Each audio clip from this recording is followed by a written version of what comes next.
আমাদের সংস্কৃতি, আমাদের সংস্কার সর্বদা থাকবে আমাদের সাথে। ভারতের মহান গ্রন্থ আর কাব্যের সম্পূর্ণ সংকলন।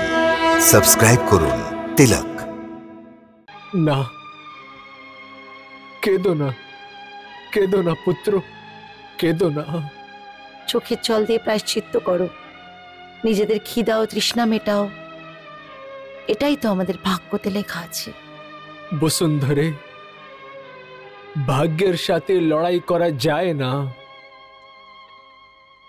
যখন ভাগ্যেই কিছু নাই, তখন হাতে আসা পায়েসের পাত্র কুকুর খেয়ে নেয়।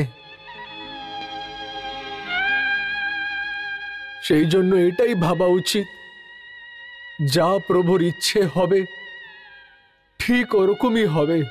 আমার কথা আপনাকে কষ্ট দেয়, কিন্তু সত্যি কথা এই যে প্রতিদিন আমরা একটা নতুন আশার সঙ্গে উঠি, আজকে পেট ভরে খাবার খাবো। আর প্রতি রাত্রে আমরা এই ভেবে শুই কি কালকে পেট ভরে খাবো।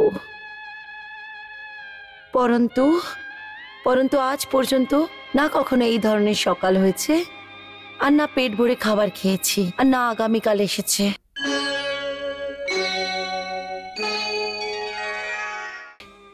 বসুন্ধরে,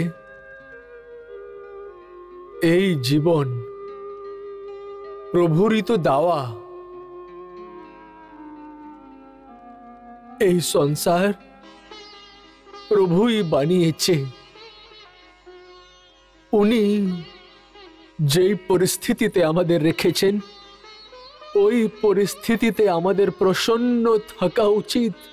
খাবার জন্য অন্ন নেই, আর নিদ্রার আরাধনা করার সময় কালকে চিন্তা মনের কষ্টতে আরো ভরিয়ে দেয়।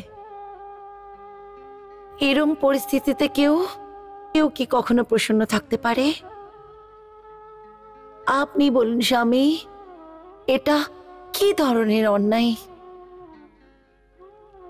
ন্যায় অন্যায়ের কথা কেন বলছো তুমি? যা কিছু হচ্ছে বিধির বিধান অনুযায়ী হচ্ছে। এইসব আমাদের পূর্ব জন্মের কর্মভোগ আছে। বসুন্ধরে, আমাদের কর্মের ফল আমাদেরই ভোগ করতে হবে। এর মধ্যে ভগবানের ন্যায় অন্যায়ের কথা কি করে উঠতে পারে? এটাই কি এর অর্থ? আমরা সবাই পূর্বজন্মে পাপী ছিলাম, যে আজকে খিদে পেটে থেকে আমরা পাপের প্রায়শ্চিত্ত করছি। শ্রীকৃষ্ণ শ্রীকৃষ্ণ। পরন্তু আমাদের পূর্বজন্মের পাপের ফল আমাদের বাচ্চাদেরকে কেন দেওয়া হচ্ছে?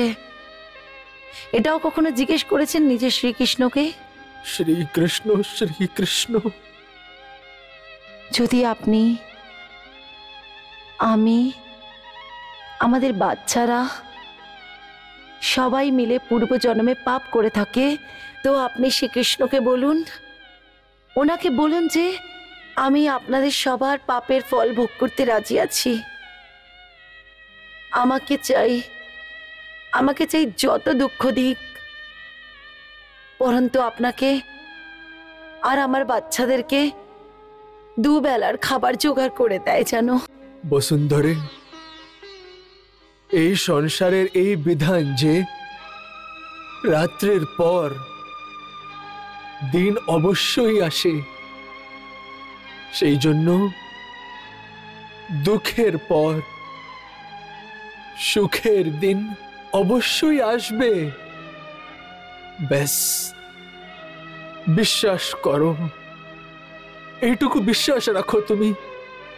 হ্যাঁ, আমার বিশ্বাস আছে সুখের দিন অবশ্যই আসবে। পরন্তু আমাদের বেঁচে থাকাকালীন আসবে কিনা জানি না। আপনার কৃষ্ণকে বলুন যে মৃত্যুর আগে আমাকে সুখের একটি দিন, শুধু একটি দিন তো দেখিয়ে দিক। নিজের প্রভুকে এইটুকুন তো বলে দাও। ওনার বলার কি প্রয়োজন আছে? উনি স্বয়ং সব কিছু নিশ্চিত রূপে দেখছেন।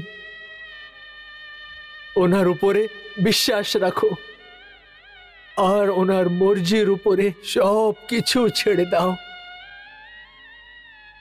শ্রীকৃষ্ণ, শ্রীকৃষ্ণ, শ্রীকৃষ্ণ, শ্রীকৃষ্ণ।